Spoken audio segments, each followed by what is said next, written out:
What's next? The best part of Portage is you.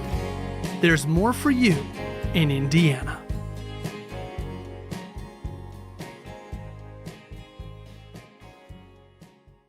There's a place in the Midwest, 50 miles southeast of Chicago, nestled near the coast of Lake Michigan. It's a place driven by what's coming next, a place where industry is the lifeblood of its community, and its pulse is gritted with sand and steel, fire and smoke. It's a city building its future together, one business, one family, and one home at a time. This is a place for makers, doers, and dreamers. It's where the global marketplace meets hometown values, where Americana isn't just a tradition, it's a way of life. Here, your experience makes the difference. With access to railroads, major waterways, and 8 different highways, this is a place in motion, sending goods, services, and ideas not just across the state, but across the world. And when the work ends, the day's just beginning, with beaches like West Beach in the Indiana Dunes National Park, exciting hiking and biking trails like the Diana of the Dunes Dare or the BMX track, and local treasures and exciting festivals, you'll know you're in more than just a bedroom community. From veterans of foreign wars to hometown heroes, our diversity is our strength, and we forge our future with the same flame as our steel. Oh, there's a place in the Midwest, and it's calling you home. The best part of Portage is what's next. The best part of Portage is you. There's more for you in Indiana.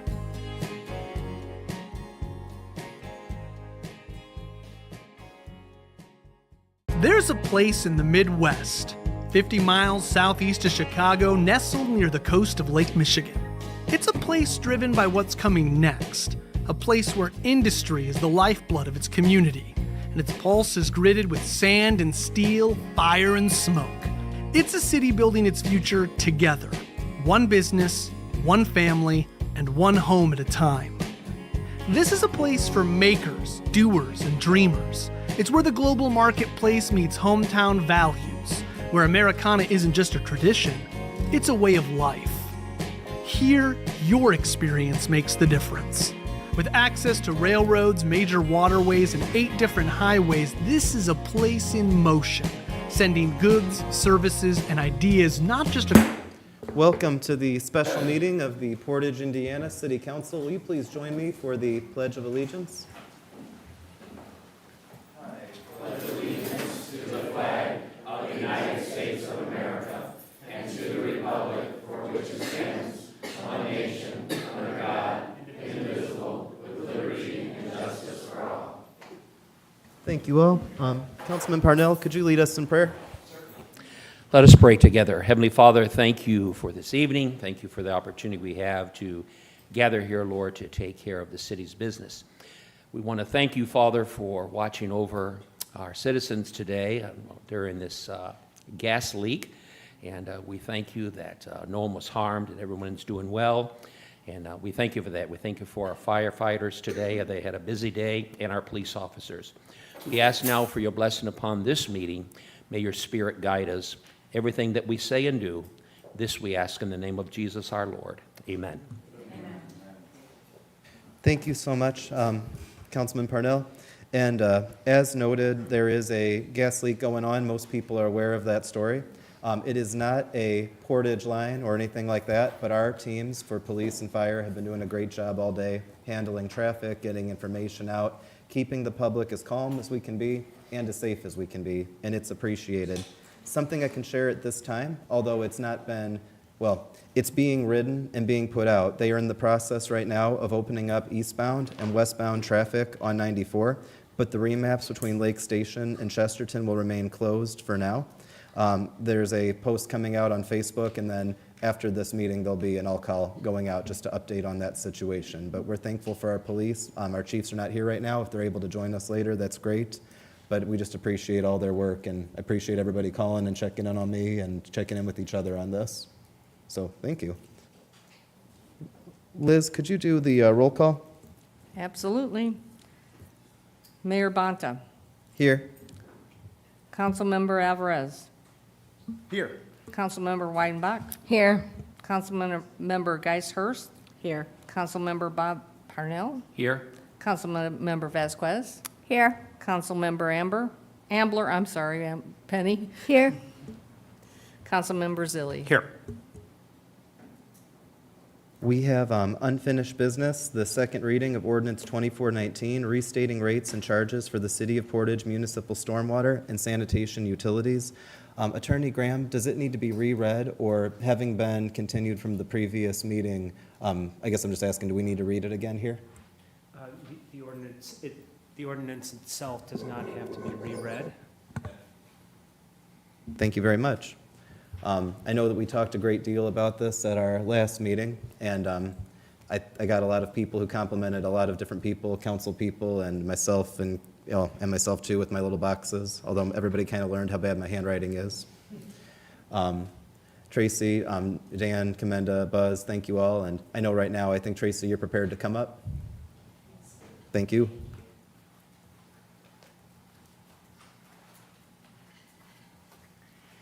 Good evening. So I've provided the council with lots of information just recently. I sent you the SRF, our new SRF. I did a more detailed breakdown of what the SRF finances are going to, and I also sent a breakdown of what the projects are. So on the table in front of you is the SRF that we applied for this year. It's the SRF for the clarifiers that we got last year. It's our asset management book, which I also sent to the council about a week ago. And it's an SRF that never got distributed, never sent to SRF. For 2021, we had a PER drawn out, and after having a meeting with the mayor at that time, it was decided not to submit the SRF, and I put that up there. I will speak about that a little bit more later on. Right now, I'm going to provide you guys, and I'm going to let you pass them around so you guys can look at them, because I had a PowerPoint that I was trying to do, but my computer just didn't want to cooperate. So our staff, which is all present here today, took a lot of pictures so you guys can see this pile right here. So it's between lift stations, manholes, pipes, the cammering from the pipes. I will explain some of the pictures later, and it's pictures from the plant. So I'm just going to give them so you guys can pass them around and look at them right now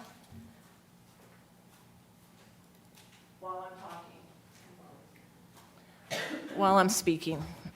So I've got a little bit more to say. I know I said a lot last week and the week before that when we were discussing on the first reading. So I just kind of want to go more into the projects first. I want an explanation. I want to give you an explanation of why I felt we needed this. And then I will go into a detailed breakdown of the projects like I sent you, and a breakdown of the finances of it. And then I have a few other little things I want to share with you that studies we've had and different stuff that throughout the years. So basically I want to say we applied for the SRF project primarily focus on addressing infiltration and inflow, I&I. So I will address it as I&I from now on.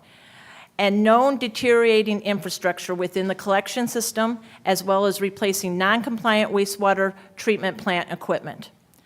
The intent of the proposed improvements is to analyze the effects of the pipe rehabilitation and I&I reduction efforts throughout the system over time, and identify any future capacity improvement needs. The city's existing wastewater is 100% separated storm and sanitary sewer. However, the system operates similar to a combined sewer system and shows significantly higher flows during rain events. To better determine the capacity improvements at the wastewater treatment plant, if necessary, this aims to primarily address I&I issues and aging infrastructure within the wastewater collection system. This approach has the potential to result in less environmental impact than capacity improvement alternatives at the wastewater treatment plant. So the recommended projects, approximately 15,000 feet of pipelining, interceptor improvements, renovation and/or updating 12 lift stations, replacing and upgrading the UV equipment at the wastewater treatment plant. Current situation: there are 38 lift stations in the city's collection system. Lift stations contain mechanical equipment and pumps that require ongoing maintenance. Pumps and electrical equipment typically last 15 to 20 years. It should be noted that 11 of the 38 lift stations are over 40 years old. As part of the asset management plan, the age and condition of each pipe segment, manhole, and lift station in the wastewater collection system was evaluated. Much of the city's collection system infrastructure is past its useful life and in need of rehabilitation or replacement. A major issue documented during the development of the Asset Management Plan, the AMP, which I have present there, is the presence of transite, which is asbestos cement pipe segments throughout the system. The transite pipe segments were installed primarily in the 1970s and show significant deterioration, contributing to the I&I effects in the system. The city has to repair collapsed of this pipe, which are very expensive to replace in an emergency situation. Additionally, several lift stations within the collection system are showing significant deterioration and do not consistently operate as intended due to aging equipment. The lift stations in need of repair have been ranked based upon their condition, age, and need.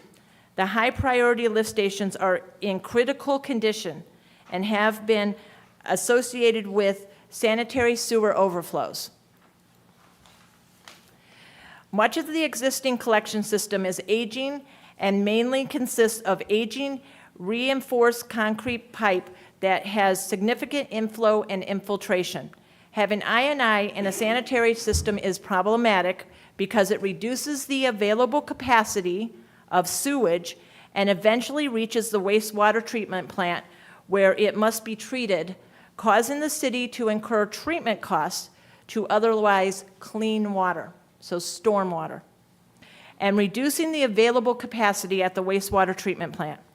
These sewers have been prioritized based on their length, size, age, condition, and location. High-priority sewers are essential in preventing excessive peaking factors at the wastewater treatment plant, sanitary sewer overflows from sewers surcharging and backing up, and excessive lift station runtime. The wastewater treatment plant. Many of the wastewater treatment plant's facilities are in need of repair, rehabilitation, or replacement. The high priority that we've chosen is the UV system. The wastewater treatment plant has issues with our headworks, our scummed concentrator, and additional maintenance building space, but these are all have been determined to be a medium priority at this time. Most of these can be done with capital over time. They're not something that you would put under an SRF. Critical needs to maintain health and environmental sanitation. It is vital that the lift stations identified as critical are replaced or repaired to prevent the health of residents in Portage and the environment. Rehabilitation of the aging sewers that are contributing to the I&I in the system also will prevent SSOs, sanitary sewer overflows, by ensuring valuable collection system, capacity is available for sewage. Preventing I&I will also save energy from pumping at lift stations and treatment costs at the wastewater treatment plant. So that being said, the SRF projects that we looked at. So we looked at a whole range of things. We took the whole entire city and we brought in employees. We took all the studies that we've recently done. And like I said, back in 2021, we had a study that was telling us that we needed $93 million. That we needed to ask for $93 million. We needed a new treatment plant. We needed all the lines. We needed to change lift stations. We needed to run a north side interceptor so that we could have another lift station there because we were over capacity in that basin. So we took all those reports and we looked at it. We didn't run with anything right away. We seriously looked for 4 months. We had until April 1st to apply for this, and we did take our time. We spoke with engineers. We spoke with our city engineer, John Hannon. We sat in meetings, several meetings, trying to determine the best for our sanitary system that would, best SRF we could put out there to help our sanitary system. So that being said, we came up with 12 lift stations that were high priority. So I gave you a list of those. So Central Lift Station. So they're going to, what we're going to do to fix Central Lift Station. This lift station is one of the lift stations that are a confined space lift station. So we are going to bring it up so that it is not confined space no more. We're converting to a 1,350 gallon per minute submersible station, new electrical and I&C equipment for with the building. Emergency bypass connection. Dombey lift station, same thing. Getting rid of the confined space issues, which is very dangerous to our employees. The chance of being overtaken by gases, not only when you go down to be able to work. Some of those pictures show you that. I can point them out later. You basically are like this going down in it. If you have to work on a pump or something, exactly, right there. You can't move around. You can't do a wrench. You can't, the likelihood of falling and having a head injury, it could happen. We use confined space training for this.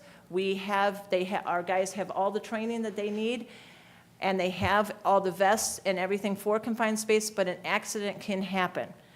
The Dombey lift station, we're converting it to a 1,270 GPM submersible station, new electrical building, emergency bypass connection, flushing connection in the force main. Evergreen lift station, converting to an 850 GPM submersible station, new electrical and I&C equipment with building, security fencing, emergency bypass connection. So Lindbergh lift station, converting to 800 GPM submersible station, new electrical and I&C equipment. As you see, a lot of this is the same thing because it's needed. A lot of those pictures you will see in there, the electrical is really rusty, it needs to be changed. On-site generator and emergency bypass connection. McCool lift station, another lift station that we want to get rid of confined space. Convert to 950 GPM submersible station, new electrical and I&C equipment with building, on-site generator, emergency bypass connection. Mulberry lift station, same thing. Convert to 600 GPM submersible station, same new electric and I&C equipment with the building, on-site generator, emergency bypass connection. Brentwood lift station. So this is a very, very tiny lift station. This is on the end of a road, on Brentwood Road, but we have several SSOs, sanitary sewer overflows, yearly at this place. We get the complaints from the resident, an elderly lady that lives right there. Her house is always the one to get backed up. It always happens to be her. I mean, Bob could probably tell you her name off the top of his head because he's gone there so many times. So basically, when you go to this lift station, it's just basically a small pipe and a hole. I mean, it isn't much, but we are going to upgrade it to a 50 GPM grinder pump. So the grinder pump, a lot of this issue is sanitary rags and flushable wipes. So this will grind it. So that'll help us a little bit with some of the issues. And upgrade the force main to a 4-inch. So that'll assist in that. The next one is kind of a combined one. So this would be basically 10 and 11. We have 2 lift stations. If you've ever driven down Hamstrom, there's a Hamstrom lift station, and then approximately a block, maybe, if we're lucky, there's Lakewood lift station. They're going to dismantle both lift stations and make one, put them into one. So we're going to make one lift station. It's going to be a new 500 GPM submersible lift station.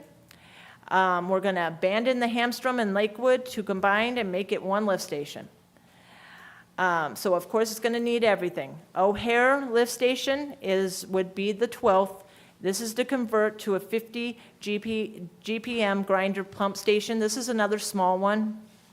Oh, nope, it's not the last one. Sorry, I miscounted. New electrical and INC equipment with building security fence and emergency bypass connection.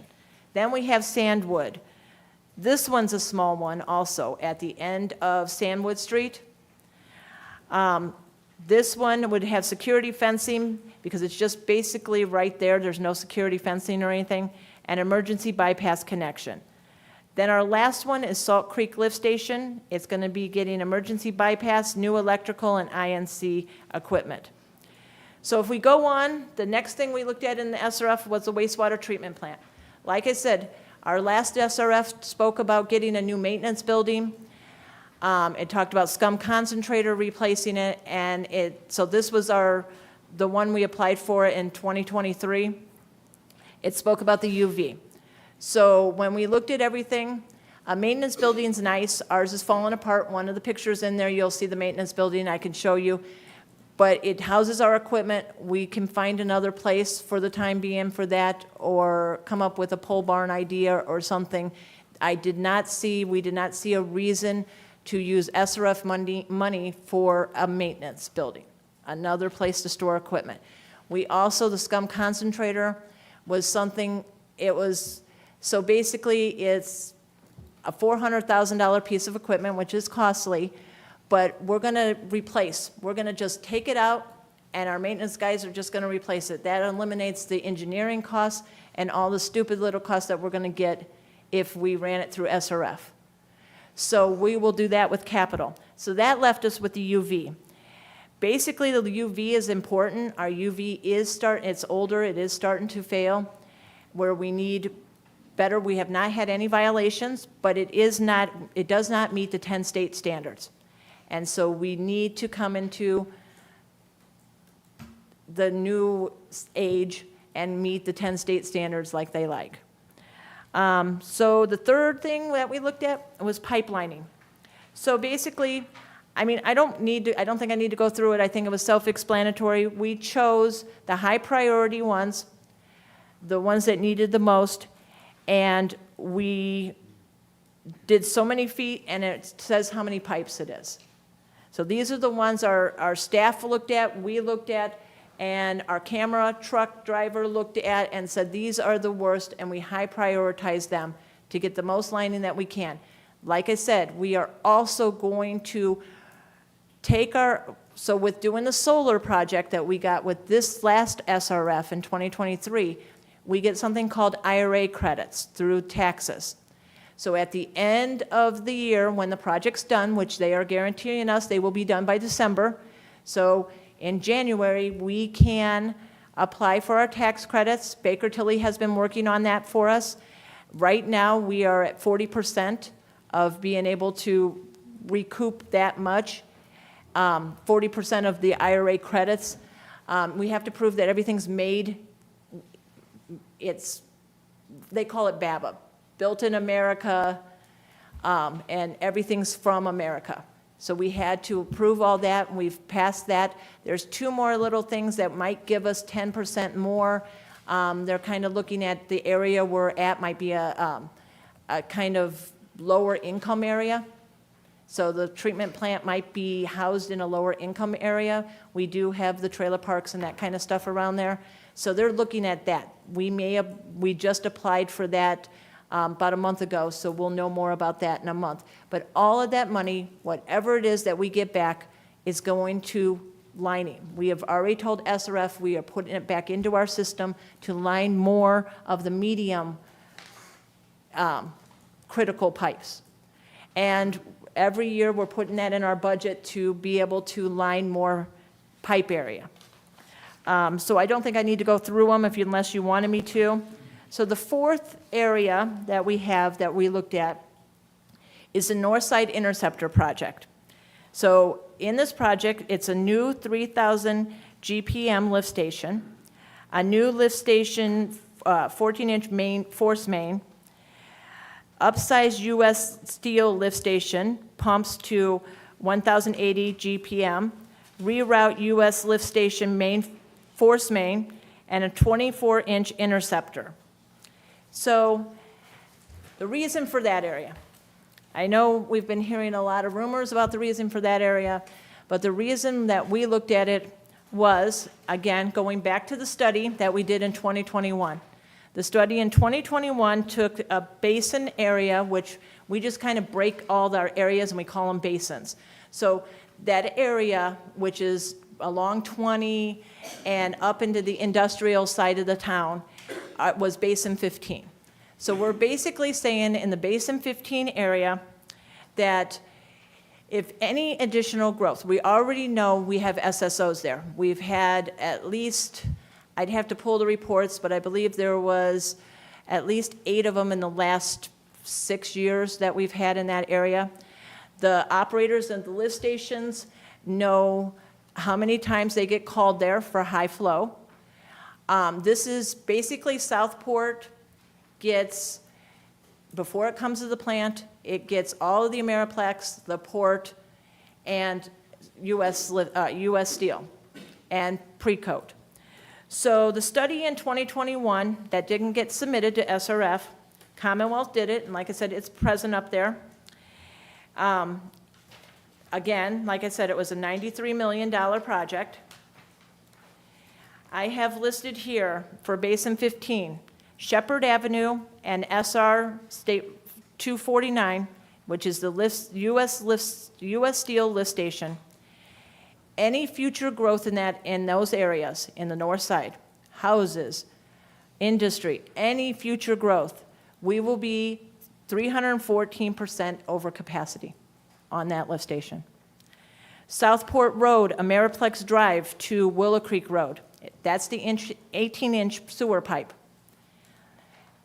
139% over capacity. Southport Road, this is the Southport lift station. So this is the one that brings everything to us from that area. 1,181% over capacity. US 20 Melton Road from Goodyear to Central Avenue, 15-inch sewer, 2%. So we're getting a little better on 20. 2% over capacity. US 20 Melton Road from Center Street to Chrisman Road will be 5% above. So we'll be better. We're not over capacity on that one. US 20 and Willow Creek Road, 24-inch pipe there, will be 115% over capacity. I have the other areas that we looked at. We looked at over by Willow Creek and the theater on Route 6. They're over capacity too, but not by as much as these. It's like 49% over capacity, 9% above capacity, 26%. This report's available for you guys to look at. I can pass it along if you'd like to look at that, or the breakdown of what we were looking at. So when we looked at that, that PER, that did not get submitted, it was stopped, we stopped it. The wastewater treatment plant was looking at $40 million, a $40 million revamp of the whole treatment center. We looked at that and thought that was a little crazy. They were changing everything we were going to do. And we looked at it and said, is there any ways we can make changes ourselves? And we found where we could move things and adjust it a little bit and bring the capacity level a little higher for the plant so we wouldn't have to make these $40 million changes. We're just looking at the things that are breaking down in the plant. Our focus was more the collection system and these lift stations that are overtaxed. And that's what the north side is. It's beyond able to take what it can take. So on Tracy, that. can I ask a question real quick? Yes, of course. How long has it been that way on the north side? Has it been that way since everything started to develop in Yes. Ameriplex and Yes. the homes in Marina Shores? Yeah, it kind of, I mean, Marina Shores, when it started with the Marina Shores, everything just keeps building, the port keeps building things. I mean, we can't stop the port. Mariplex has had a lot of stuff come in. Marina Shores is having another go-round of houses going in. Just to clarify, that's already set, like, that's not something that we've decided to do here at this, it's set and approved for Marina Shores coming, Yeah. sorry. I mean, there hasn't been any major building up there. And like I said, no one ever came to me and said, oh, we want to build something here, so this is why you need to look at this area. I know nothing on that kind of stuff. That's all foreign to me. I just know what my plant needs. Well, it was first came up in 2021, One. 2020, I think, actually, when it first came up. Yeah, September So- 2021 is when this was going to be brought. So yes, so we were looking, of course, the engineers were planning before September 2021. So it probably started in the beginning of '20. I know a master plan was done at that time also. So, And I with- think that's when we applied for federal funds for the Swanson Interceptor, right? so That was Swanson around the same Interceptor time. has been Army Corps funds, yes. Right, federal funds Yes, from that, yep. yes. And have had issues with the Swanson Interceptor too. And Swanson Interceptor, to clarify everything, that's the main pipe, why we call it the interceptor. It's the main pipe from the south end that brings us water. We don't have a main pipe from the north end to get the water to the plant. I can't treat the water if it don't get to me. My employees can't treat the water. If it ends up in someone's basement, if it ends up it's not able to get to me. So the collection system is very important in all this to get it to us. The plant is an important piece also, but the plant, we can work things with the plant. If a pipe is broke or it has roots through it, like you see in some of those pictures, it's not getting to me. Or I'm getting water that shouldn't be coming to us. Tracy, if we could ask about that too, especially, well, all of it, but I mean, I think in particular with the North Interceptor, one of the biggest things during rain events is the amount of water coming through the plant that, as you say, it's clean rainwater, otherwise clean rainwater, contributing to the plant, going up to its capacity. When we talk about improving these, especially with the pipelining, the North Interceptor, do we have an idea of how much and if that would be reducing the amount of rainwater, since there's not going to be the damage to it? So most of the line is not being done in the north side. We're not lining that line in the north side. We're just keeping from being overtaxed and over capacity of water coming to us from the industries on the north side. Gotcha. So Tracy, So- I just want to, Yes. it's in my head, so I want to ask. So if I'm understanding correctly, basically, if I'm looking at this map, everything from the port, U.S. Steel, Ameriplex, everything off Douglas Drive, Marina Shores, anything along Southport, all the way down towards, I'm trying to think of what that would even be on that end by Southport. Everything on 20 all comes to one point, basically, at the corner of, what would that be, 20 and Willow Creek? And then it It's- flows to the plant, at which point it meets at 20 and Old Porter, where it comes to the plant, where literally everything else from the city gets to you. There Yes. is one access point to the plant. Yes. Yes. And how correct. typical is that compared to other cities? It's atypical. Most cities have different, or they'll have large pipes. It depends on how large or how small they are. Hammond's got to have several because Hammond's large, very large. So, yeah, that's not a typical. Well, they either have things. multiple plants, Yes, or exactly. or That's they another have thing. Yep. multiple points of entry to the Entry, plant to yes. reduce strain. Okay. So another thing I have is we have a report, and I can pass this around. This is from Lockmuller. They did this last year, August 13th of 2020, well, August 13th of 2024 is when they finished the report. But in April 2023, they put a bunch of rain gauges out, temporary rain gauges, 15, around the city. And the last thing they say on their report is, based on the model results, it is evident that Portage has significant I&I during wet weather and could benefit from rehabilitation of the sewer system. So if anyone wants to look at that. And these are several different engineers. We've had Lockmuller, we've had Commonwealth, Structure Point has done projects for us. They haven't done many recently, but mostly Commonwealth and Lockmuller we've worked with recently. I gave you a packet, the other thing that has on it, it's kind of a map of the treatment plant. It kind of shows you where everything is on the treatment plant. Again, if anyone would like to visit the treatment plant, by all means, come and visit us. I've had some residents contact me about visits, and I am very excited about that. I have scheduled several to come out and look at the treatment plant. Can I interrupt you for a moment? I've done 2 tours through that plant with students, and to watch, some of the adults that were there stepped out because they didn't want to tolerate the smell. To watch these students go through, and by the end of that tour, they were so fascinated, intrigued with the work that you guys do. I highly recommend any office holder take that tour. So another one on this, so it was this packet that we passed out to you guys. The second page on there basically shows the green line is the interceptor route that we're looking at for the north side interceptor. And it comes straight to the plant. And so I provided that so you guys could see that and where the new lift station would be placed for that. The third page on that is also the proposed structure for the UV. It has a little mark there where the UV will, it just will be replacing the UV we have now, so there won't be any environmental impacts or anything like that.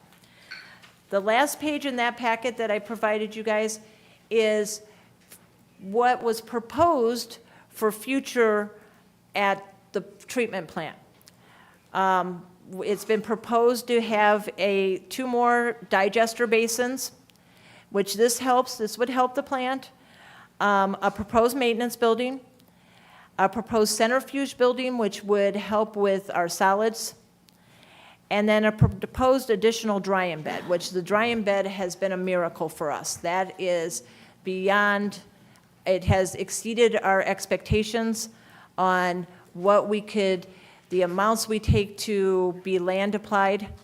It has dried the waste so much that we're not sending straight liquid to the one, we don't have to send landfill at all, but it's not sending it to be land applied, so we're saving on weight.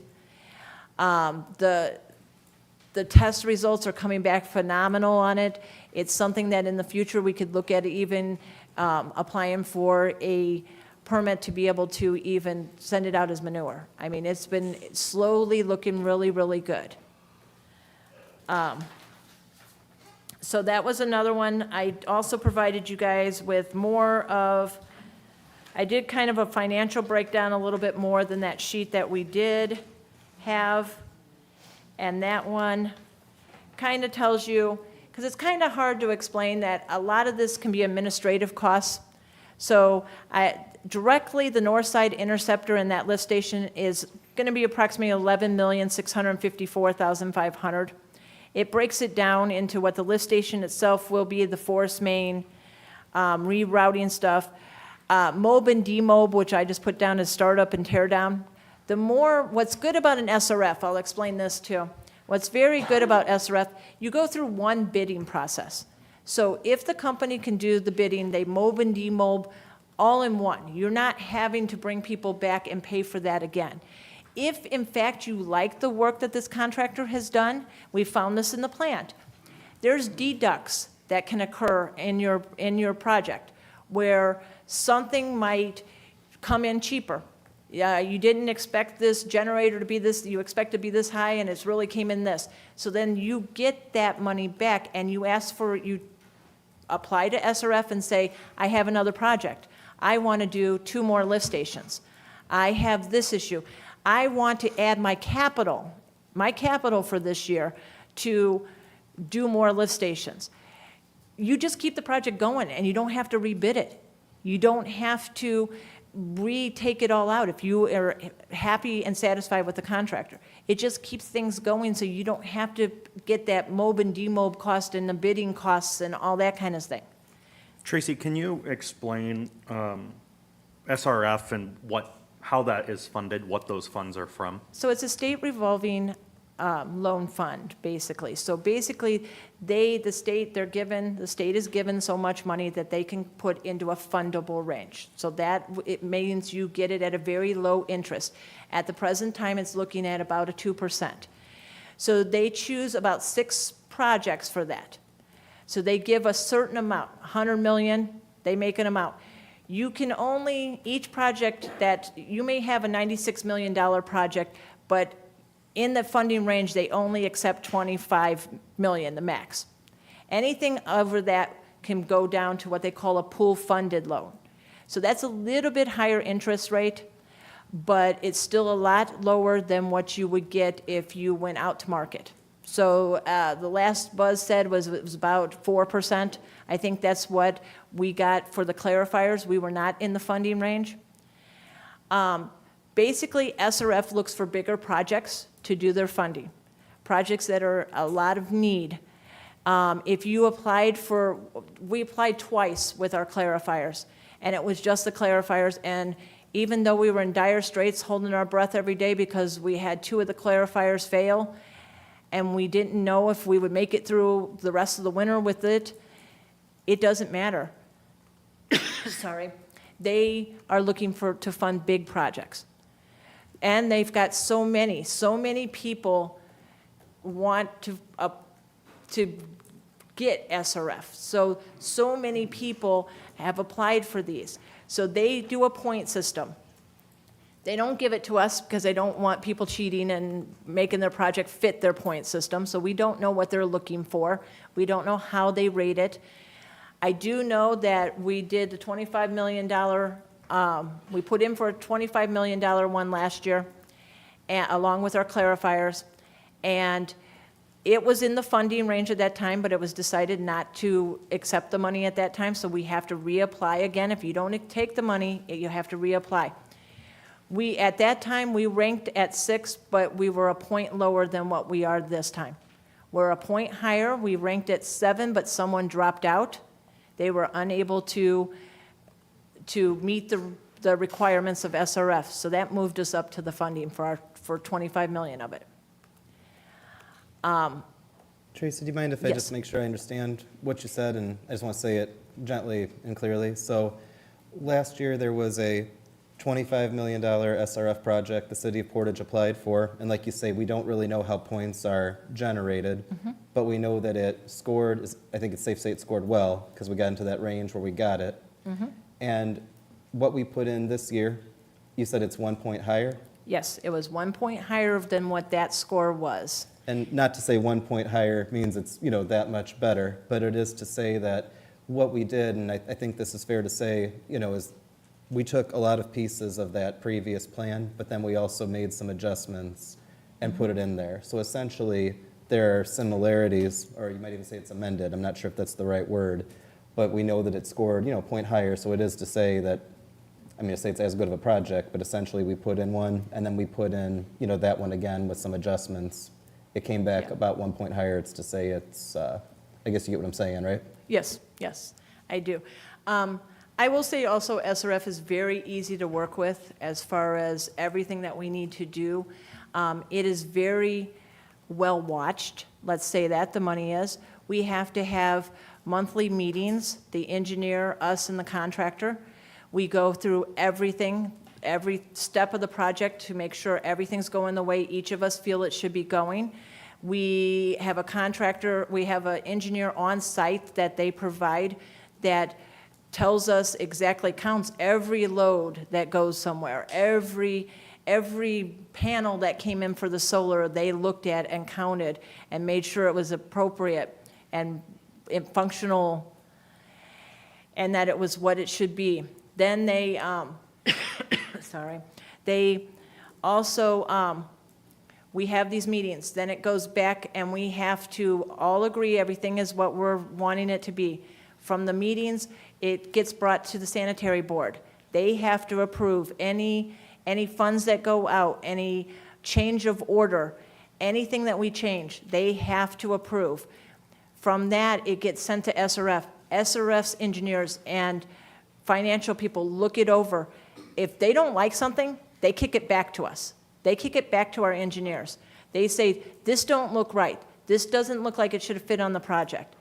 And then we re-explain either what it was or if there was some mistake or misspoken, they didn't understand, we send them the contract or whatever is needed, and then they approve it. So it is very well watched. It's been a great process working with SRF. Tracy, can you remind us how many other cities in our area received the SRF and what we would do with the current state of our sewer system without this money? Okay, so there are 34 that were accepted. And they don't tell me how many applied, but when the first one came out, there were a lot more until they broke it down to just these. I was at an IFA meeting, and so every city you can think of was there, because that's another thing you have to attend. The city has to attend, send a representative to at least one of the IFA meetings that they have. They have 2 a year. We attend both because it's very interesting, and we've asked to have the meetings here, to be someone where they can come and put on their meetings. So that being said, there was a lot that were on the original list that aren't on them now. Some have several, like Peru has like 4 or 5 projects. It's just the need. Crown Point has a very large, they rank second, and they have a very large project. And they had a very large project before this. Their projects are ranking good, and they have a lot of need right now. So, Tracy, can you explain a little bit about the relationship in this case, like, why we're here today, and, where SRF comes into it, the relationship between a rate increase and what's needed to make sure that we're able to use the SRF that we've, is earned the right way to say, that we've been awarded? We've been awarded. So we looked at it when we first looked at in 2021, when we looked at that one, when we looked at the 25 million that we put in for last year. There always was going to need a rate increase. Now, the rate increase, even if we get the 31 million, of course we're going to need a rate increase, because we're using $31 million up front that we don't have. So it's like getting a loan for a house or something. You have to, you got to show that you can afford that. So that's one part of it. The other part is our rates have been so low, and that we need to, just to keep our infrastructure going, we need a rate increase. SRF is just help. It's like looking a gift horse in the mouth if we don't accept an SRF. We showed them we have a need. It'll get our stuff done immediately. Some of these pipes we don't know. You guys seen the pictures. If we don't get them lined, I don't want to say there's going to end up sewage in someone's basement, but that's what the SSOs that we get do. And we do get them. The guys can tell you, they get called out. They get called out on weekends. They get called out at night. It's the likelihood of us having a major problem in our infrastructure is very likely. Tracy, if you don't mind me asking this too, what is our current for the sewer system? I'm not sure if bonding capacity is the right word, bond coverage. How capable are we right now of taking out a loan of any sort based on what we have coming in? We're not. So on that same thread, let's say SRF didn't exist, Yes. or we didn't qualify, we didn't get awarded the funds. With this rate increase, assuming we bonded for it, because we then would have bonding capacity with the rate increase. Does anybody know the current interest rates for municipal bonding? I don't know, I'm just- especially with our yeah. rating. I mean, you have to look at our rating too. It depends on the rate. So we just went from a B- to a B rate, bond rating. So they look at a number of things, and just in the pool itself, I think the SRF is 2%, the pool itself is 4%, and I'm not sure what the rate would be on the open market. Truthfully, it fluctuates. Yeah, I think the last time we went through this process, it was near 5 on the open market, so. Yeah, I mean. I can't speculate, so. So Tracy, just to be certain, SRF funding is a mixture of state and federal funding. Yes. So basically, the money that the feds set aside for various things, the bipartisan infrastructure bill, Inflation Reduction Act, whatever it may be. That money is then allocated to the states. This is Indiana's way of getting it to the municipalities, correct? Yes, and in fact, if you drive past our plant right now, you have a huge bipartisan sign up there because that's what this project is. I would also say, speaking to just that bipartisanness, and I've said this before in some earlier meetings, but just to say it as clear as I can, when I was in DC this year, paying my own way, don't worry, I was joined with, I didn't spend any of your tax money for my trip to DC. I took, I didn't take any security with me either, but anyway, sorry. I knew it was covered. I'll wait though. When I was in DC, I got to be on a great team with 13 different mayors from across the Midwest as part of the Great Lakes Cities and St. Lawrence Seaway Initiative. And it was really cool being with both American and Canadian mayors. And I believe of the 13, Portage was the second smallest city. There was one other spot in Illinois smaller than us on the trip. And so it was kind of an honor. You got some of these bigger cities like Muskegon, up there, Sheboygan, Flint, and I got to know the mayor of Flint, Michigan real well. I say this because in every meeting that we had with congressmen, what we were lobbying for and what was a big part of the city's initiative was the urgency of making SRF more accessible because many cities across the Midwest are struggling to qualify for it. And I was happy to do anything I can to make SRF more achievable for cities. But it was a very special moment when we sat down in Congressman Mervan's office and they started talking, and I can't quite describe the look, but there was just kind of this look of like, I know, because his office has done a great job assisting when it comes to getting this kind of federal, funding. But also I think that in Portage, we have been so successful with our team, and it is a big effort, and so much as anything comes into play politics-wise, it's a bipartisan effort. And so I also will add I'm the only person who left a meeting with the congressman with money, because that was also when Frank let us know about the $500,000 we were getting for a different project. But what I will just add is that it was a pretty cool thing to have these mayors from larger cities asking how we do it so well in Portage and why we can be so confident about it. So that might be a little bit too much to say in terms of a story, other than and some good humor in this meeting, but simply put, SRF can be very challenging for cities. For us to be in this position of $31 million, it is significant to note. So, And I'm not saying it's not challenging, because it has been. I mean, every single bit of the way, the meetings, the answering questions of the financial people, everything. It's a big struggle. And maybe, It's a Tracy, the big- better way to say it, we just got through the Olympics. I mean, Yeah. you make the impossible look easy, and so does your whole team, and we've got so many people here working here. I really appreciate, and I know you got more to say, but what you've talked about how we've cut costs, what you've talked about how we've prioritized the most necessary things, the things that we're choosing to not live with but make work, that's a huge testament to the reliability of your team and everybody here, the people who couldn't make it tonight, but also to you, your leadership, and it's appreciated tremendously. Thank you. so Tracy, Yes.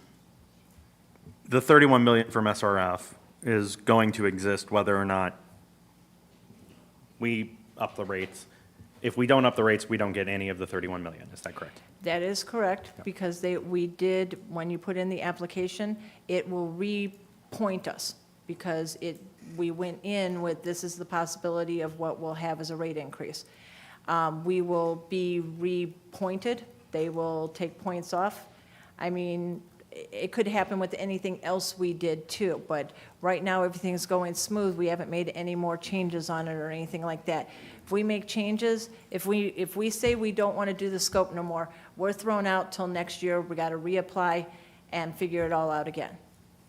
And the 31 million will go to someone else. Yes. And I think that, as noted, the money that's being raised from the rate increase also will benefit in the immediate in terms of what's coming in as well. It's not strictly about the SRF, but it is an important factor here. It will, yes, it will also help with capital, so we can do these smaller projects. So we don't have to pay the engineering costs, because like in the costs that I broke down for you guys, a lot of it is, bond cost and just costs you have to do, legal costs. It's just, besides MOB and DMOB, the costs of getting a loan. So with that, yeah, sorry, Gina. Sorry to interrupt. Can you once again state, this was given to us at the last meeting, but just to Make everybody aware, where are we listed with the state of Indiana as to what we are charging compared to the other cities? We're very low. We're one of the lowest. I can't say exactly where we are on it, but we're one of the lowest. The average right now is $78 a month, and we're at $36.50. Thank you. And our surrounding cities around us, Yes. the same. And rates are increasing in a lot of the surrounding also. We won't, even with the top of our increase, we won't be there. We won't be at the 78.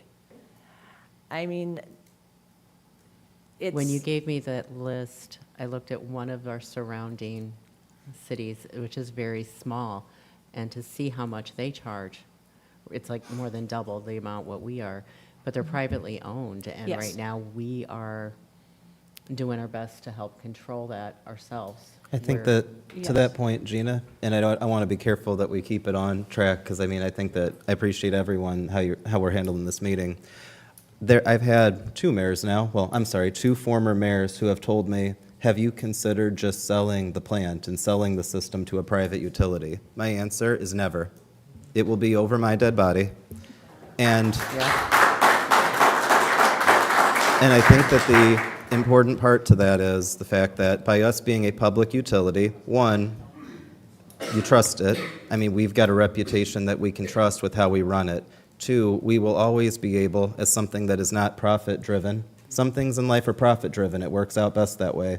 But it is much better to have something like this being non-for-profit. I don't mean like a non-for-profit organization, but that's not our focus. Everything gets reinvested in the plant, and it allows us to keep our costs more affordable than average, and in agree. Portage case, much more affordable.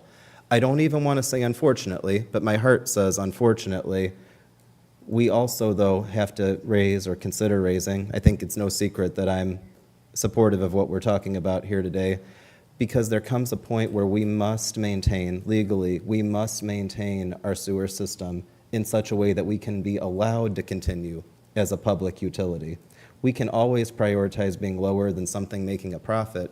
What we can't do is prioritize being so low that eventually there's a break, which means that people can't trust the system, or that we are somehow pushed into a spot where we can no longer have growth in our city, residential, commercial, industrial, what have you, or a spot where we have no other choice but to go private, because quite frankly, we've been entrusted with this strong public utility because of the people's faith in us, the state's faith in us, that we will adequately protect it. I know it's a very big challenge. That's why a lot of places turn it over to a private company. We will not do it in Portage, or at the very least, I will not lead that. So simply put, we've got to be strong enough, brave enough to be able to protect it as a public utility. That said, I'd also add Portage is, I don't know if we're the safest city in Indiana. I haven't seen all those ranks, and I don't know if we're the most affordable city in Indiana. I haven't seen those ranks, but what I can tell you is that if somebody wanted to make a list of the cities in Indiana that combine safety and affordability, I imagine Portage would be very high on that combination. We work very hard to provide that combination of safety and affordability. And this is part of the communities. It's part of both, really. People have to be able to trust that their sewer system is going to work. I'll also add, for the sake of everything said at this meeting, I'm going to make no secret of it, a lot of cities have the problems that we're talking about. Some not to the extent because of their costs and what they're putting into it, but there are plenty of cities in Indiana, I'm not trying to call anybody out, they have exactly the kinds of problems that we're talking about, different ways and all that, but they try to get this done as quietly as possible. We're not doing this as quietly as possible. We're here right now talking about the challenges of our system and its needs. We're not here to beat up on the past. I know I said in the last meeting, we need to learn from the past. And I might have been harsh at the last meeting. I apologize if I hurt anyone's feelings. But at the same time, we have to be in a position where we learn from the past and not just set things right now and then kick a can down the road. Because eventually, if we do that, we're just putting a future mayor and council in the same position we're in now. But we do have enough time to address this, and I don't know the right analogy with kicking a can, putting the can at the right pace down a road. But like you said, we can address this. If it went to a private company, we would have no say-so, and they can do what they want. Just look at your electric bill or your water bill. and think about how things have gone up if you want to contrast what happens if it's public versus private. And they don't worry about the violations. They don't worry about it. They don't worry about what Lake Michigan's occurring to it. They push the limits. Sad. Tracy, I'm sure it's in the rate study somewhere. It's long. I may have missed it. Without the 31 million in improvements, let's set that aside. The current rate is not enough to sustain us at our current operations. Is that Correct. correct? What would that amount need to be to sustain our current operations? That's hard to say, Colin. Yeah. I would have to, Buzz would have that answer more. I don't know the exact bonds and But everything like that. there would I need just to be a know- rate increase to Yes, sustain there current would be- operations. Yeah. Need to be a rate increase, and I do believe it would be significant. This isn't, we're not looking at employees, it's costs, it's everything that's going up. Pumps, like I said before, raised 50%, supplies of 30 to 40%, gas, contracts, engineers, everything is raising. That's why we looked at the solar. We tried to cut our NIPSCO bill, and we are, hopefully, we're going to cut that. We look at every grant possible to save energy. We've got a grant that we're looking at in October that is going to bring lights so we can change all the lighting so we're more energy efficient in the plant. We're looking at every avenue we can to save our own money. But if we do that, then we cut capital, and we cut capital is when the sewer lines don't get lined, the plant don't get new roofs, and we start having stuff fall on the equipment. Some concentrator don't get replaced. I mean, there's only so much that these maintenance guys and these guys out here that are working on the lines can do. There's only so many Band-Aids they can put on it. When there's nothing else to weld, they can't weld. To answer your question, Colin, we sat down with the bond bank, Austin, myself, Tracy, I believe you were there. And one of the questions they asked before they gave us our increase in our bond was, when did we plan on increasing our sewer rates? They were very enthused that we had a plan in place to increase them. They said they were very low, and they didn't know how we were sustaining at the rate we were going, at the current rate we're going at, so. And I think that's something I would add to that. I know that I don't know how else to put it. I know that we've all had ideas thrown at us by people, well-meaning people, people with some information, people with pieces of it. But ideas were brought up, I know, when it comes to other things, like could we partner with an organization to do some of these projects? You know, like I think RDA was mentioned by some. What can redevelopment condition do? There are rules and stipulations on all of those. Speaking as an RDC member to a former RDC member, you get into very tough territory when it comes to RDC, especially when it's not for something like coming in or like a specific, RDC's got a lot of rules. And I think the other spot is to sort that all out. One, no, we don't have the money that we're talking about that we can get through SRF. The other issue is that you go to any organization, you go to any entity, and you describe the situations we have, and I don't want to claim that anyone's been rude, but the simple answer that you get is some version, some translation of this: why are you guys keeping your sewer rates so low? And we have the answer. We know why we've kept it low. We know why we're continuing to keep it low. Because we are striving, not easily, but we are striving to be the most affordable city that's also the most safe city, as much as we can put that together. And again, I don't want to go too much into a speech, but just to say we've worked very hard to keep other fees low because we know that this is the most important when it comes to what we need in the short term and long term. But it's very hard to really partner with anyone else when, quite frankly, they're not impressed when there's other cities in the same situation we are that are making do with higher prices than we are. It's not to say that people don't want to partner with us and work with us, but it's hard when what you're asking them to solve is a problem they expect you to take care of so that they can help you with, I'm not going to say more exciting projects, but more exponential projects than a sewer system running the way that it should. I hope that makes sense, and I hope I answered that thoroughly. Nope, it certainly does. So basically, everything else I had, you've seen it. It's a breakdown of what the lift stations, all that. So if there's any questions about the pictures or any other questions, I'm done with my side. I did have a question, however, Yes. Tracy. all of these necessary repairs and replacements and things of that nature, why have they, when they should have taken place 20 years ago? Why, you know? Our rates Why are are we so here low. now instead of taking care of this Tracy, 20, if you 25 don't years mind me ago? saying How has it something to gotten there. so bad? So the simple answer there is, I remember being a special ed teacher, being at a case conference table. You got all these different people on the table. You got a principal, you've got teachers, you've got the gym teacher, you've got yourself if you're the special ed teacher, or case manager like me. It takes a lot of people to make something happen. And sometimes if you don't like how an IEP gets finished up, or sometimes if you don't like how a child's plan comes together, you can't blame any one person because it really is a team effort. So to answer your question is, there's no one person to blame. And to be fair, just like we're talking about keeping other costs low, there's probably people watching this meeting saying they should be raising their trash rate. I don't encourage it. There's people watching this saying they should increase their stormwater rate. That's not what we're talking about, other than codifying what's already, set. Simply put, everyone, has their motives. I think the big thing is I definitely agree that at some point in the last 10, 20, 30, 40 years, more should have been done at a steady rate. You can't pick apart one person or one thing. It's not a conspiracy where people are in on it. It's a conspiracy of just not the right things coming together. But I think that we've got the ability to change that right now, and definitely not assign blame. And it was about, what was it, Liz, you were on the council 2016 when we did this last? 2016? When we last raised them significantly with a small, albeit very small inflator. And I think the bond was 10 million? Yeah, I think it was 10 and 12 million. And there were some significant improvements on there. The pad that Tracy talked about was part of that. That pad cost like $3 million, if I remember correctly. We had to fight to get that And it was budgeted for 1.5, and it ended up being doubled. But in the long run, it's saved It's us saved money, it has worked.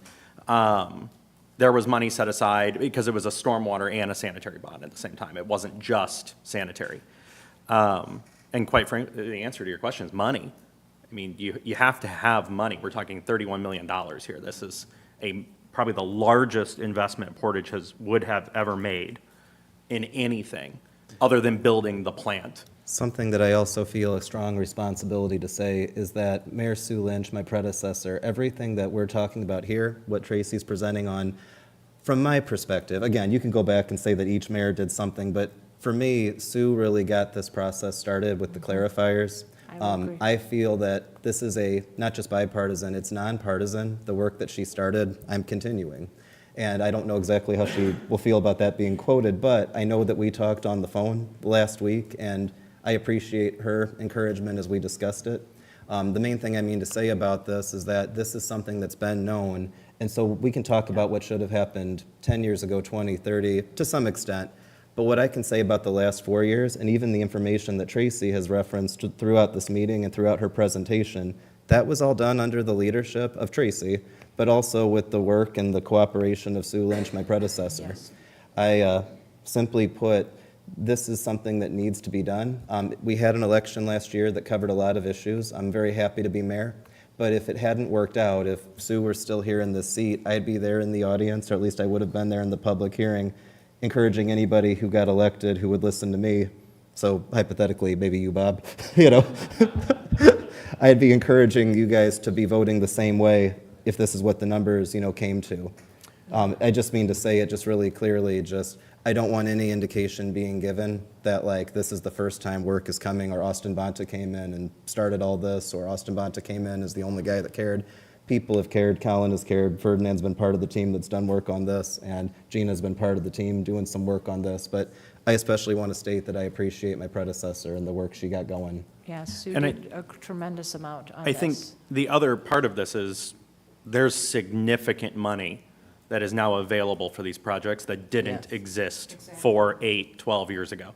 The sheer amount of money from the federal government that has been infused into states for projects that are specific for wastewater, for drinking water, which we don't have drinking water issues here from the city side. But, I mean, the sheer amount of money that's now available has allowed us to be able to qualify for 2% is phenomenal. That just didn't exist 10 years ago. I mean, Trace? 10 years ago, we bonded for $10, $12 million, and it was significantly higher of an interest rate, and that only went so far. That only got us so many projects. I believe we got a, like, at that time, it was a 3.5 interest rate, which was low at that time. It was very low. And so a 2% is like unheard of, truthfully. We save a lot of money on the interest if we, because we're bonding 25 million for 2%. So you figure if we go to 4%, it's double that, what we're gonna be paying in interest. No, I'm most definitely in agreement with the idea that these things need to be done. However, I was just curious as to why it's taken so long. Well, and I think we definitely have an answer, and I think that the bigger answer is it doesn't have to keep taking this long in the future. And on that Can note, you- Tracy, moving forward, are you comfortable to say that there's some type of SOP in place that you can have periodical, annual, semi-annual ratings to base the deterioration on what the repairs will be? Yes, So we we have- can catch this, so it's not, trying to catch the horse who left the barn and we're wondering how are we Yes. going to get it back in? Yes, we have the asset management that we can build off of, and as long as we keep it going and keep reviewing the asset management as we take things off, we make that now, 1 year and put the years and then watch how, and we put money away in our budget that we can say, okay, this is going to asset management projects, so that we can have the future, we can continue to do, we'll know when we need to, we can take it out 10, 20 years and show a picture of what we're gonna need further along. There's always gonna be emergencies. I mean, no one plans to break an arm. No one plans to do anything like that. A pipe can break at any time, even if it's a brand-new pipe, something can happen. But we're better able to take that asset management, run with it, and plan what we need in the future. Can you please explain that, I forget what the process is called, but what happens if we don't keep up with this? The item can put us on a moratorium. Thank you, can you please And explain if they that? put us on a moratorium, that means no building, not one single house, nothing, until it is fixed. They will tell you, you have to put this much into your system and fix this. And it's not only just homes, but it also means business? Industries, businesses, everything. That We're would not at that include- point, I don't want to scare anyone, because of, just by saying that, But there are someone places runs that out have of here hit and that. says, but there are places that it does happen. And And if then the there's a major businesses that they catastrophe, do it could have, happen. It's chased those businesses away as well. Yes. A fear of it could do that. That's why taking action at this time, this year, is so important, because it's essentially, that's a concern down the road if no action ends up getting taken. But by down the road, we do mean, quite frankly, if we were concerned about that in the immediate, we wouldn't be having this meeting. We'd be dealing with other emergencies as they come. Are there other questions for Tracy or for anybody? I have some things I need to say if that's all right, but I want to make sure everyone's got their. I just also want to thank everyone who works for the sanitary, who's done so much for everything. They're here today to show their support for this, because they work every day doing this. And they don't have a glorious job. They don't. I mean, they go home smelling, and no one wants to, I'm sure none of their kids say, I want to be a sanitary worker. They want to be the policeman and the fireman. So I just want to thank all of them for everything. Right, well, they we do. thank you all. I thank you, yes. I thank you, and my toilet thanks you. For anybody, did you want to say something? Yeah. I just wanted to say thank you so much, Tracy. I know you've put a lot of time and energy and effort and strain into all this, so I appreciate all you've done. So I want to ask a couple things. Liz, I'm going to start with you. Don't worry. So we want to confirm that the previous publication of the ordinance happened correctly? Yes, it did. I have affidavits for both publication. It's in my office, if anybody would like to see it. It's also in your drop boxes. I put them in the drop boxes. So if anybody has any questions about it, they're there. Secondly, I'm going to ask, and I'm going to ask Attorney Graham, and feel free, Ed, to, if you need anybody else to help with this. A prior public hearing mandated by law was conducted on Tuesday, August 6th at the time, and we had a member of the city council read the ordinance title and show that the ordinance was read for the record. That is correct. That's my understanding from last Tuesday. Since the rules were not suspended, my previous answer, I'd like to change. I think it would be appropriate right now to read the title to the ordinance as a matter of the record. Councilwoman Vasquez, would you mind reading the title of it for the record?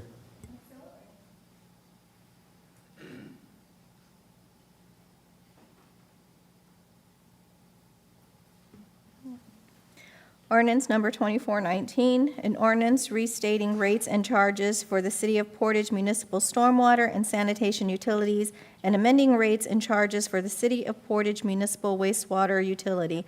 Let the record reflect the ordinance has been read in its entirety. All right. When is, with this Oh, ordinance? actually, Gina, I'm sorry, if you don't mind me, I apologize. No, I'm going through some steps, and I got it here. It's, I'm just making sure everything is done right. I'm going to ask if there's any discussion on Appendix A, as it is a revision of the original ordinance with highlights of the change from the original being made. Liz Modesto, would you be able to, I'm sorry, Liz, would you be willing to comment on that? So just to state, what was advertised for the public hearing, it was amended at the last meeting. So if you could read it as it's currently amended? I don't know what the amendments were. We tabled it, so. It was amended to change to the $4. It was moved, it was originally proposed, I believe, on, yeah. So instead of 53 on November 49, and this became instead of 40, or instead of. It was 49 in September, but it was switched to 40.5. $40.50? Yeah, if you could, That was the amendment? that was how it was amended at the last meeting, yeah. Okay, because I do have the amendment here. Yeah, so if So- you could read that. So the original was $49. It was published for $49 for the first phase. Phase 2 was $53. Phase 3 was $56.50, and Phase 4 was $58.20. And the amended rate was $40.50, which would have been a $4 increase. Then Phase 2 would go to $53, which would be a $12.50 increase. And then the third phase would be $56.50, which would be a $3.50 increase. And then the fourth phase would be $58.20, a $1.70 increase. So to summarize that, what was advertised and what was discussed at the last meeting, the public hearing, was essentially the $49 in September that then was amended to $40.50 beginning in September. I'm going to ask if there's any comment or discussion on this revision. Yes. I do feel we need to increase and we need to improve our city. However, I do feel September is just too soon. We need time to let our public know, which I know was stated that there's been posts in the newspaper, and we've posted it on Facebook. And it was also on the utility bill, but anybody like me, I just look at the amount and we pay, I don't read that part. I want to make our public more aware. And I spoke with the Chamber of Commerce, and they send out their newsletter, and if we can get this information to them, whatever we decide on tonight, get that posted to our public. In addition to, I've spoke as far as getting out like some kind of note card, something mail-wise to our residents to let them aware, because we have many that are not on internet and many that are on a set income, just to give them a heads up. I think September is just too much of a shortcut. I think that, I'm open to anybody else speaking, but I think that that's where, I think, Gina, that's important to note too, as said by Mr. Crone, and I don't know if this is Mr. Crone's term, I've listened to so many people, I don't know who I'm stealing this term from. The 53 is really what the study, says matters by January, but really anything from now to January, it's really something like, this is the part I don't know who I'm stealing this from, and I'm sorry, it's like a speed bump. So that's the idea, that you've got people who, no matter what we do, but I agree with everything you're saying, but there will always be somebody who won't know till they see their bill go up. So that's why it's like a speed bump. You do the increase. When's the appropriate time for that first increase, even if it's small? Is that what I think you're asking about, Yes. right? And how can Even it those be that are on advertised? automatic withdrawal, give them a heads up so they know. But I feel if we wait at least till October, we can get this information out and get it sent to them and give them a heads up. I do want to clarify, it has been on their utility bills, and everybody does get a mail bill currently, even though they tried to opt out, and that's, again, that's going to change October 1st. But like I said, I'm billing- one where if I get the bill, I'll look at the amount. I won't read anything bad about And it. I for don't those that ever do read it my utility bill. electronic. I want another step to reach I out notoriously to our don't read public. mine, and I I think. just wanted to Oh, clarify yeah. that. I do want to also remind everybody, October 1st is, we're switching over to the way they can pay online. They're going to be able to call in, they're going to be able to text to pay their bill, also have ACH, so And another reason we can include that information on whatever it is we send out. we can send it out again on the utility bill and it was highlighted. Again, we can put another, Thinks that, Gina, you also referenced the Chamber of Commerce. I believe, are you referring to the Chamber magazine? Yes. I know that if goes we, out, and if we can get this information into them, I spoke with them. and they're- you're correct about, I know if we get it in by Friday, they'll be able to have it, and then it'll reach 17,000 homes in Yes. Portage Township. So there But is I some. do feel we need to make that attempt, though, to send out a note card if it's information regarding the new building and I think this. that, quite frankly, being able to advertise the new billing and this going hand in hand is really well, you know? We'll, of course, be putting it out on social media, we'll put it out on the city's website, we'll send some things out, but I also think that, to your point, well, the Chamber magazine would be a powerful one to make sure it reaches everybody too, especially, like, we could make a good article out of that, make sure it's shared. Thank you. I'll also walk door to door. I'm sure nothing people like more than the mayor showing up to tell them that a bill's going up, but I've committed to doing that as well to reach as many people as possible. If any of you guys want to walk with me, you're welcome to. Probably use some backup, not for travel expenses, but just, yeah. Are there any other comments or thoughts? Gina, I don't know if you have a motion, but I want to make sure, is there any other thoughts or comments to that point?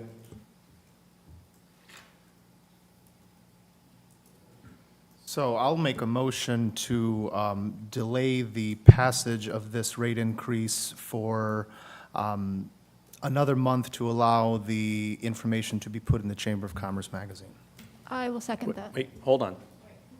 I don't quite think that's what Gina was asking for. So, as I understood it, well. Wait, so I just want to make sure I understand the motion.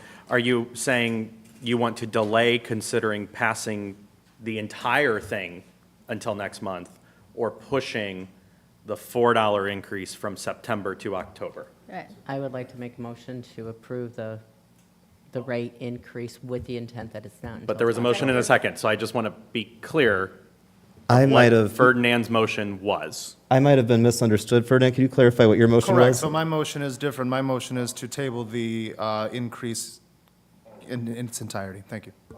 I see, so Penny, you have the ability to withdraw if that's not what you meant to Yeah, second. then I'll have to withdraw my second. I apologize.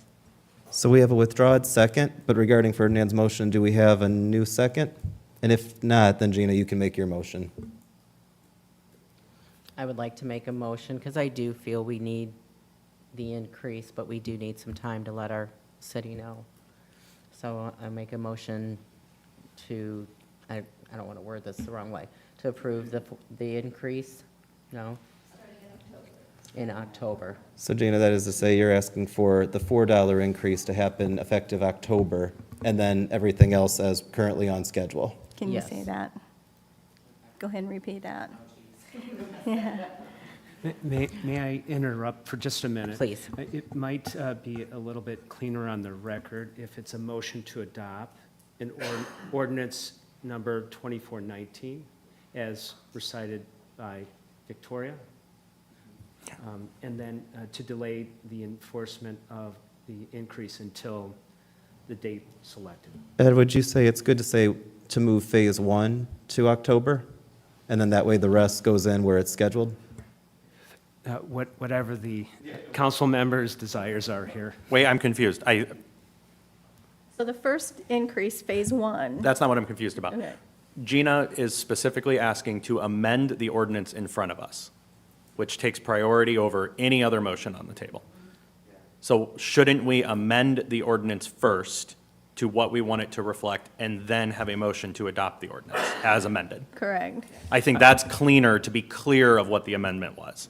Okay, so then I misunderstood. Let's proceed with your motion then, Jane.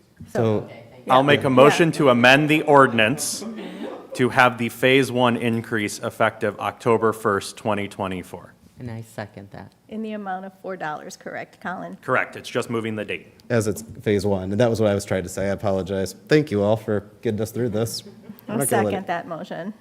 It was already seconded by Gina. So we have a motion from Khalid, and we have a second from Gina. Is there any discussion? Just briefly, Mr. Mayor, just to offer a opposing perspective, right? And so I can appreciate all the work done by the city employees, by Ms. Marshall, absolutely, and everyone who's here in attendance today. I can also appreciate the need for all the listed improvements. They are absolutely needed, and we have waited too long as a city. Now, if I may tell a story, Mr. Mayor, just briefly, right? So when I Sure. first took office, I was sitting in the living room of a constituent, and that constituent was telling me all about the things that the city needs to do and better do immediately, or else, you know, he would have something to say about it. And I told him, well, sir, I kind of work for the city right now. You know, I'm a city employee. And he looked at me and he said, sir, you work for the people. And he has a point. And as council members, and as council members at large, who represent the entire city, it's a little bit of both. We have to balance the future plans of the city with the needs of the residents now. And that's what makes this a very difficult job. And this particular vote, I've been going back and forth on all day long, all week long. It's, as is expected, it is not something to be taken lightly. And just keeping in mind the 40,000 residents who perhaps struggle to pay their bills, and even not the 40,000, the 1,000, the 500, the 100, the people who, for this increase, will be too much. We still hear about the wheel tax that was passed a number of years ago, and that $25 is still a substantial amount for people. Well, that amount is going to increase almost on a monthly basis, and it has happened very fast. You know, we haven't perhaps given every resident the amount of time they need, but when can we ever do that? So having said that, just offering the perspective, I can't in good conscience support this rate increase, and I just wanted to have my perspective shared for the record. Thank you. It's appreciated. Is there any other discussion? I'll just say, I mean, I've been on this council going on 9 years. I can't believe I'm saying this. At 29 years old, I'm Well, the you're a longest serving council parliamentarian. member up here. Yeah, I know, isn't that scary? This is the hardest decision I've had to make in 9 years.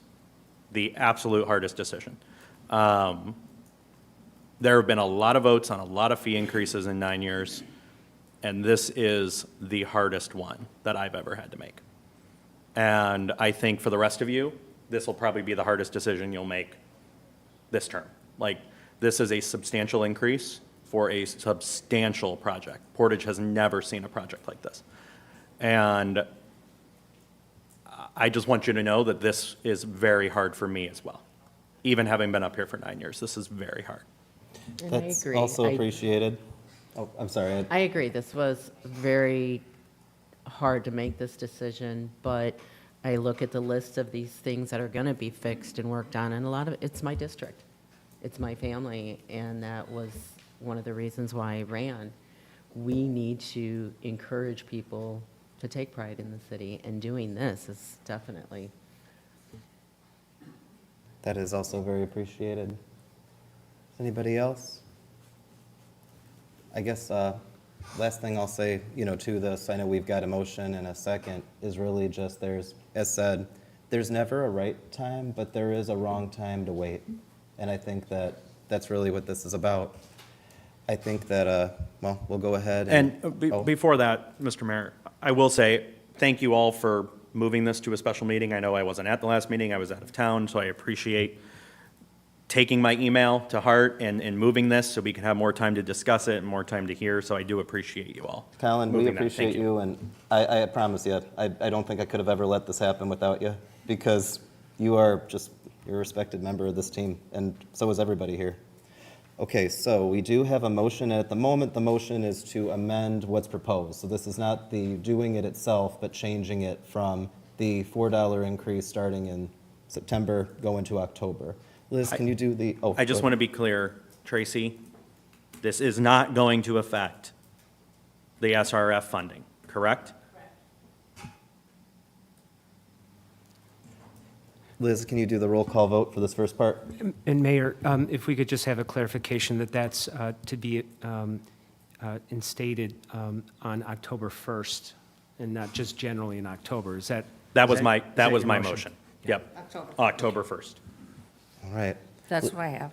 Yep. Liz, if you're ready to begin the roll call, I am. go ahead. Councilmember Alvarez. Nope. Councilmember Weidenbach. Yes. Councilmember Gina Geisthurst. Yes. Councilmember Parnell. Yes. Councilmember Vasquez. Yes. Councilmember Ambler. Yes. Councilmember Zilli. Yes. Motion passed to make the amendment. I'll make a motion to adopt. Second.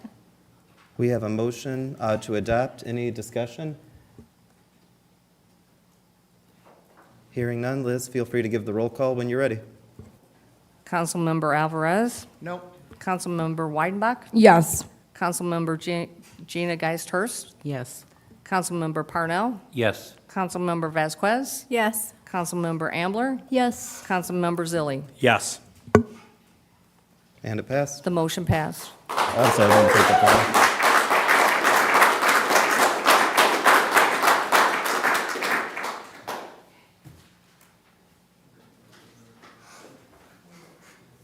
We have another resolution on the agenda, 2404, granting tax abatement for Portage Kedzie LLC. Is someone here for that? Yes. Please come on up. Sorry, thanks for waiting.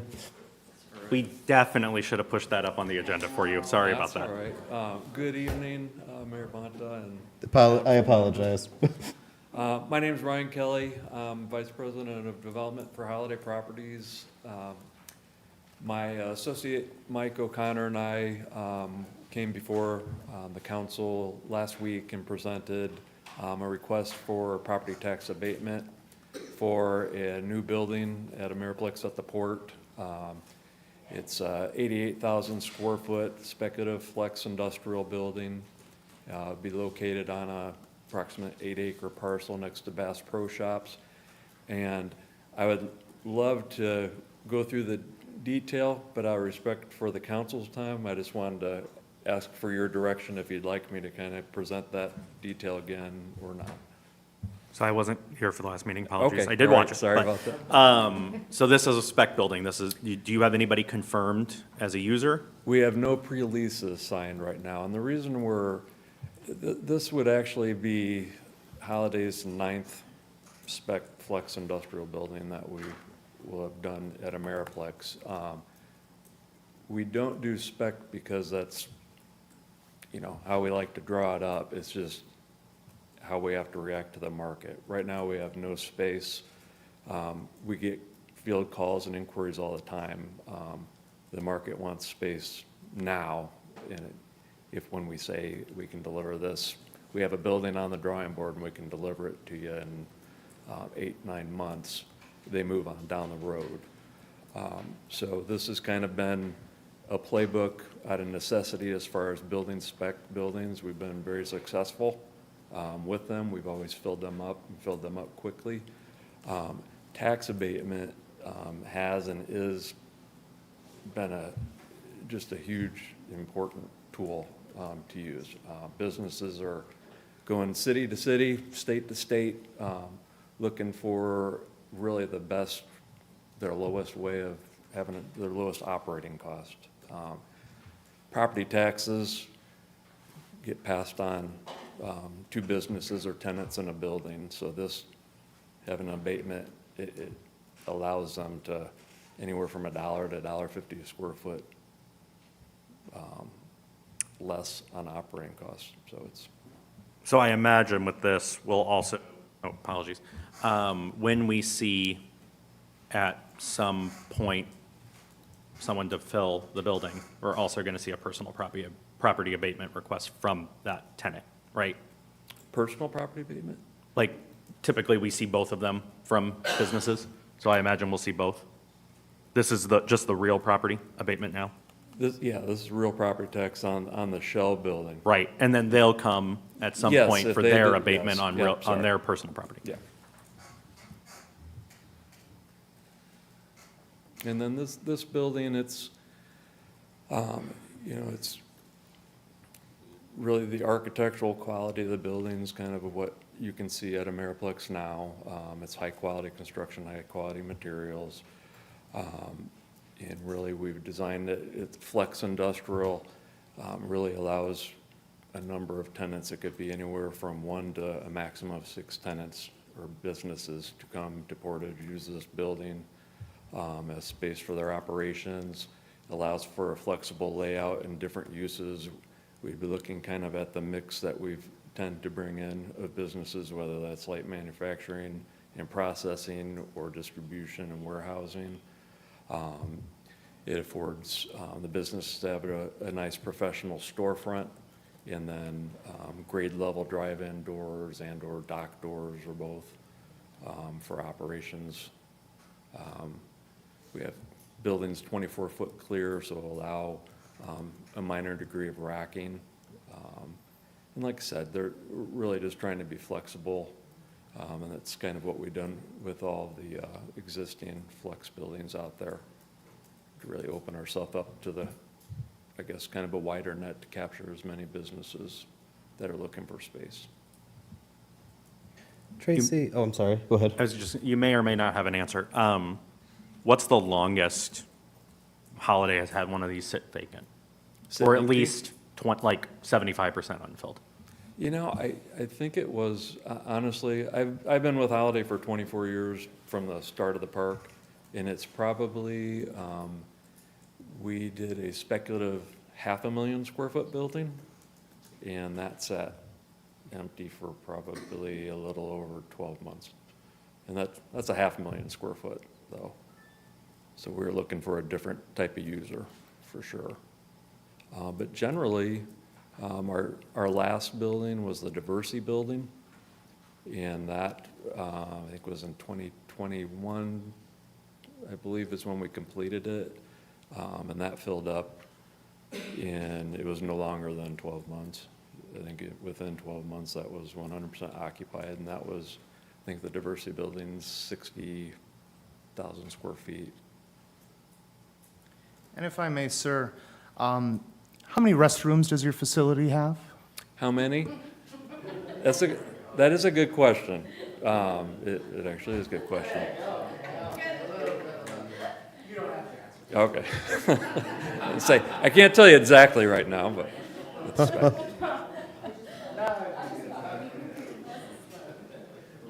Tracy, did you have something?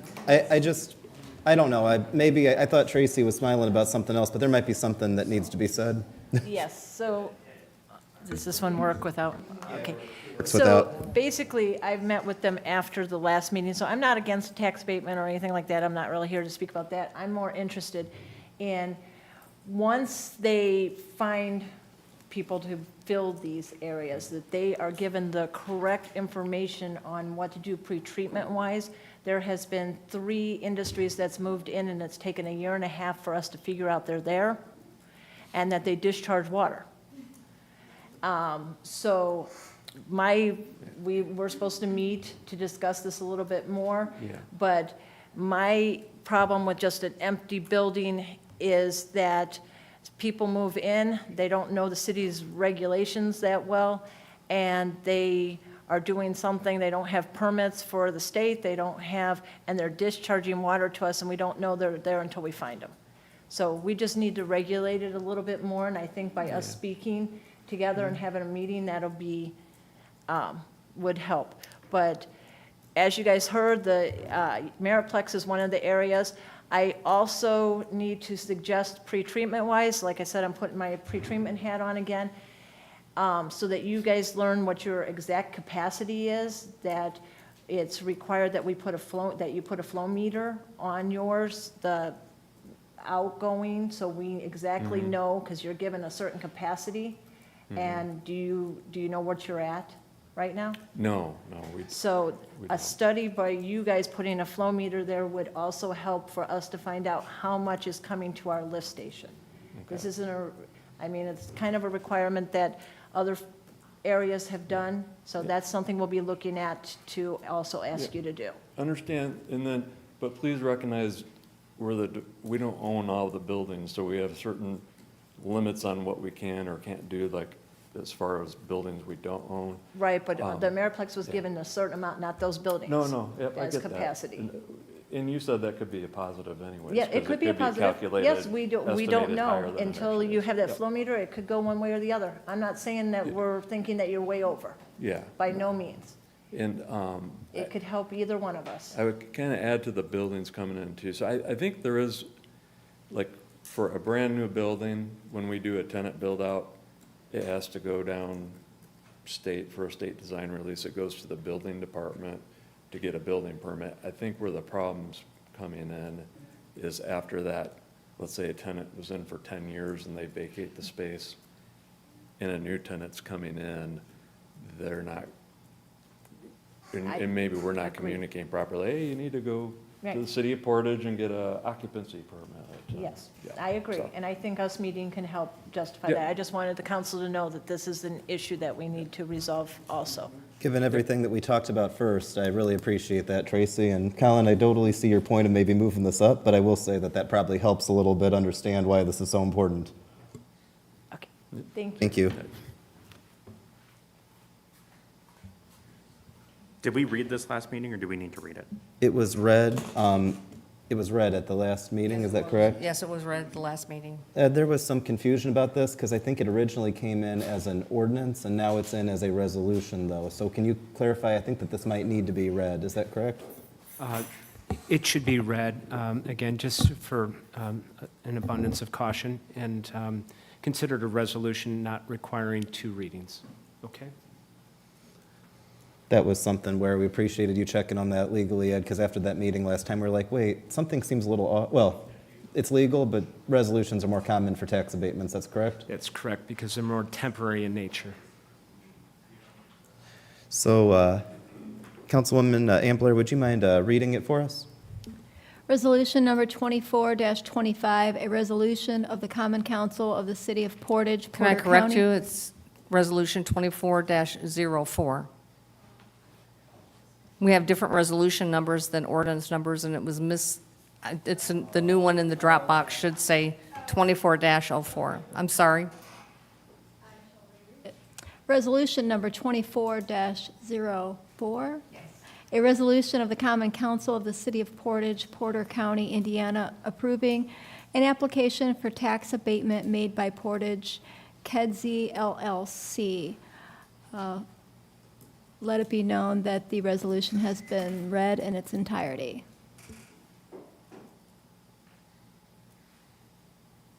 Motion to adopt. Second. We have a motion and we have a second. Liz, would you be able to call roll? Absolutely.